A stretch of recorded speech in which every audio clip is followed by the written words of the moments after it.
এটা কাটা সিএনজি বলে নাম। এটা সিএনজি সব কিছু। সিট 8টা, দেখেন।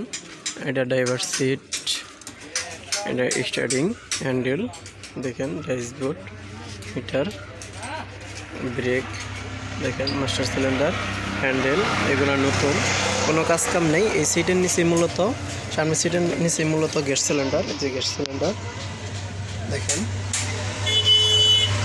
গ্যাসের সিলিন্ডার নতুন, 50-এর গ্যাসের বোতল 50, একদিন গ্যাস তুললে 2-3 দিন চলে। আর দেখেন এই যে মাঝখানে সিট, এটা মাঝখানে সিট, এনে 3 জন, এনে 3 জন, আর এনে অনেক জায়গায় ক্লিয়ার আছে, ঠিক আছে। এই সিটের নিচে মাল রাখা যাবে, এই সিটের নিচে মাল রাখা যাবে এদিক দিয়ে। আর এটা বডি অনেকখানি মনে করেন বড়, ক্লিয়ার আছে দেখেন।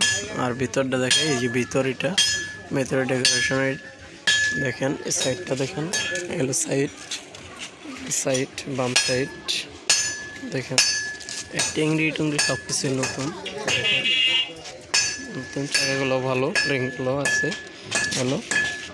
আর দেখেন ইঞ্জিন, এইটা হলো পিছনের অংশ, এটা পিছনের অংশ। আর এই যে এটা হলো ইঞ্জিন, দেখতে পাচ্ছেন, এটা হলো ইঞ্জিন একদম ফ্রেশ, ব্যাটারি নতুন ব্যাটারি, কোনো কাজ কাম নাই। একটু জেড ব্যাক গিয়ারও রয়েছে। যারা এই ধরনের গাড়ি নিতে চান আমাদের স্ক্রিনে দেওয়া নম্বরে যোগাযোগ করুন। দেখেন এটা হলো বাম সাইড, এটা গাড়ির বাম সাইড, এটা বাম চাকা দেখতে পাচ্ছেন। আর অবশ্যই নতুন নতুন ভিডিও পেতে চ্যানেলটি সাবস্ক্রাইব করুন, লাইক করুন, শেয়ার করুন। ধন্যবাদ সবাইকে ভিডিওটি দেখার জন্য।